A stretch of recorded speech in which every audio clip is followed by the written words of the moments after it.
قبل ما نبدأ القصة عندي مسابقة كمل للآخر عشان في نص الفيديو في سؤال اللي هيجاوب عليه صح ويعمل لايك واشتراك في القناة وكومنت هيدخل سحب على جايزة 1000 جنيه، وهعلن عن الفايز في الفيديو الجاي.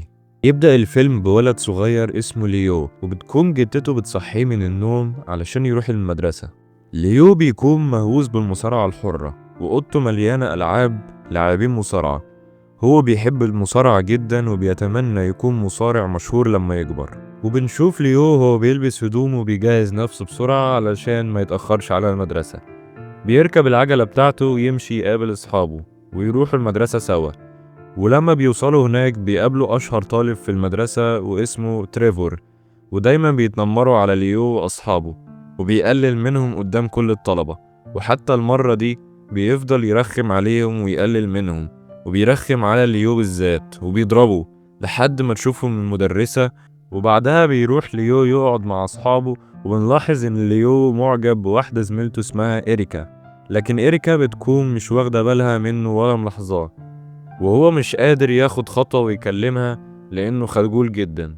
وبعد المدرسة ليو بيكون رايح على بيته، لكن بيتفاجئ إن تريفور وأصحابه جايين وعايزين يضربوه، وده علشان الناظر عاقبهم بسببه وهم عايزين ينتقموا منه.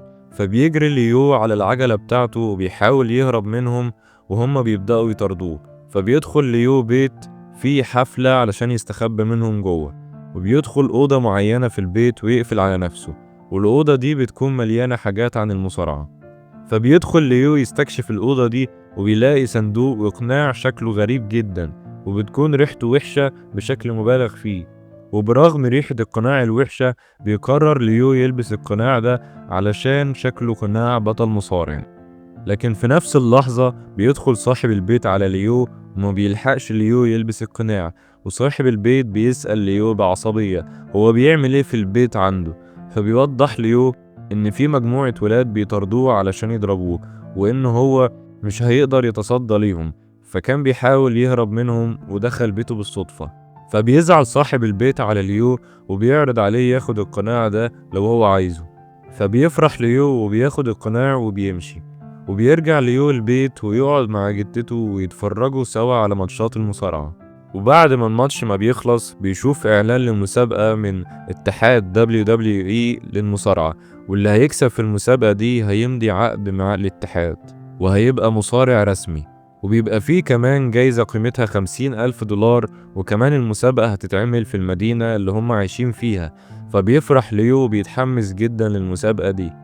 وبعدها بيطلع ليو لأوضته وبيسمع أبوه ستيف وهو بيتكلم مع جدته، وبيعرف ليو إن أبوه واخد قرض من البنك بقيمة 20,000 دولار، ولو ما سددش المبلغ ده في أسرع وقت البنك ممكن يحجز على البيت ويتشردوا كلهم.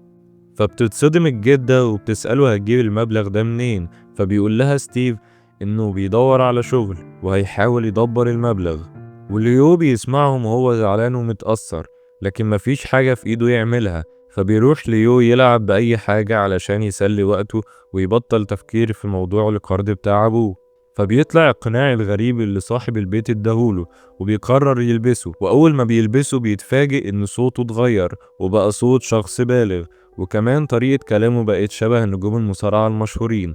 فبيجرب ليو ينط وهو لابس القناع، فبيتفاجئ إنه بينط أعلى من الطبيعي وبيتشقلب كمان.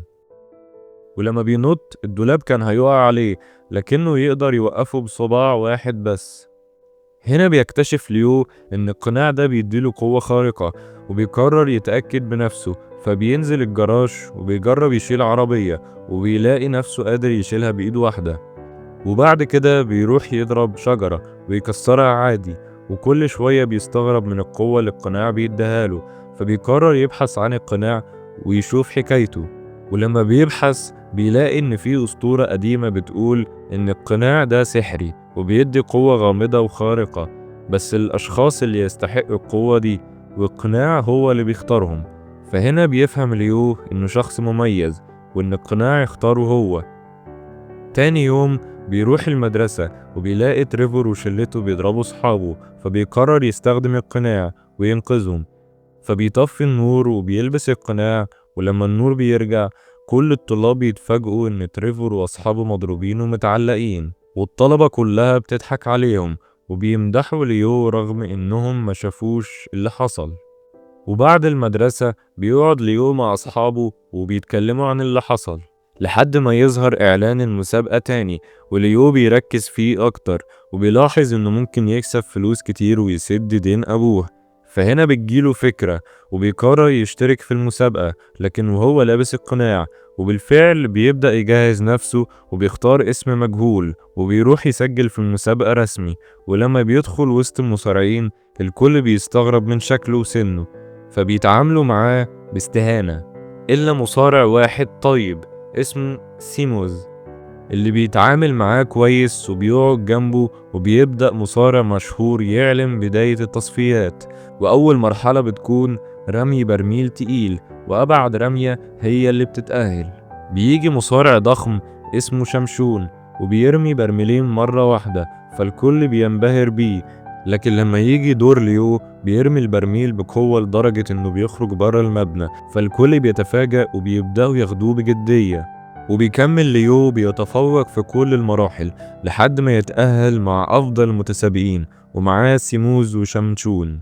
وبيرجع البيت متأخر وبيحاول يدخل من الشباك، لكن جدته بتكون مستنياه وبتسأله كان فين، فبيقعد معاها وبيحكي لها كل حاجة من أول القناع لحد المسابقة، وبيطلب منها ما تقولش لابوه. وبرغم صدمتها بتوافق تدعمه وبتودعه وكمان وبتقوله إنها تشجعه. وبيجي تاني يوم وبيروح ليو للمدرسة وبيقعد يتابع إريكا من بعيد كالعادة، لكن أصحابه بيفضلوا يشجعوه علشان ياخد خطوة ويكلمها، خصوصا بعد ما بقت ملاحظة وجوده. وبالفعل بيروحوا يتكلموا مع بعض وبيتعرفوا وبياخد منها ميعاد علشان يذاكروا سوا.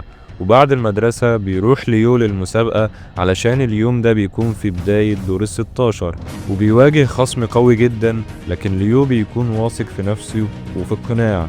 وبتبدأ المباراة وفي الأول الخصم بيكون متفوق، لكن ليو بيرجع بقوة وبمساعدة القناع بيقدر يفوز ويتأهل. وجدته بتكون فرحانة جدا وهي بتتفرج عليه. وبعدها بيرجع البيت وبتيجي إريكا تزوره وبيقعدوا يذاكروا سوا وبيقضوا وقت لطيف. وفي اليوم اللي بعده بيروح لماتش ربع النهائي وخصمه بيكون ضخم جدا، لكن ليو بيهزمه بسهولة وبيتأهل لنص النهائي. وبيبدأ اسمه ينتشر أكتر وشهرته بتوصل لشمشون اللي بيشك إن فيه سر وبيقرر يراقبه. وفي نص النهائي ليو بيواجه صديقه سيموز والماتش بيكون صعب، لكن ليو بيفوز في النهاية. وبعد المباراة بيمسك المايك وبيشكر سيموز وبيقول كلام حلو عنه، لكن بعدها مدير أعمال شمشون بيراقب ليو وبيكتشف حقيقته وإن القناع هو سر قوته. وفي نفس الوقت إريكا بتطلب من ليو ما يتأخرش على مسابقة المواهب، لكنه بينشغل بالمؤتمر الصحفي وبيبدأ يتكلم بغرور عن شمشون قدام الناس. وبعد المؤتمر بينشغل بالشهرة والتصوير وبينسى إريك، فبتضطر تطلع ترقص لوحدها. ورغم خوفها بتنجح وبتبهر الكل، لكنها بتزعل جدا منه. لما بيروح لها بيلاقيها زعلانة هي وصحابه، وبدل ما يعتذر بيتكلم بغرور وبيقول إن المسابقة أهم، فبيزعلوا منه وبيسيبوه. وبيرجع البيت وبيتفاجئ إن تريفور وأصحابه مستنيينه وبيضربوه لأنه مش لابس القناع، فبيرجع مكسور وبيقعد لوحده. وأبوه بيحاول يقرب منه لكنه بيرفض، فبتيجي جدته وبتكلمه وبتقوله إن القوة الحقيقية مش في القناع لكن جواه هو، فبيتأثر بكلامها. تاني يوم بيروح يعتذر لأصحابه وبيقول لهم إنه غلط وإن الشهرة غيرته، فبيرجعوا أصحاب تاني. بيجي يوم المباراة النهائية ضد شمشون، وقبل الماتش شمشون ومدير أعماله بيبدلوا القناع بقناع مزيف. ولما بتبدأ المباراة ليو بيكتشف انه ضعيف جدا، وشمشون بيطلع القناع الحقيقي وبيقوله الحقيقة وبيبدأ يهجم عليه.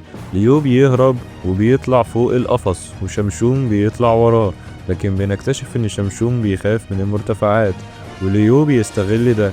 ولما شمشون بيدوخ ويقع بيبقى قدام ليو فرصة يرجع القناع، لكنه بيرفض وبيقرر يكمل من غيره، فبينط من فوق وبيهزم شمشون.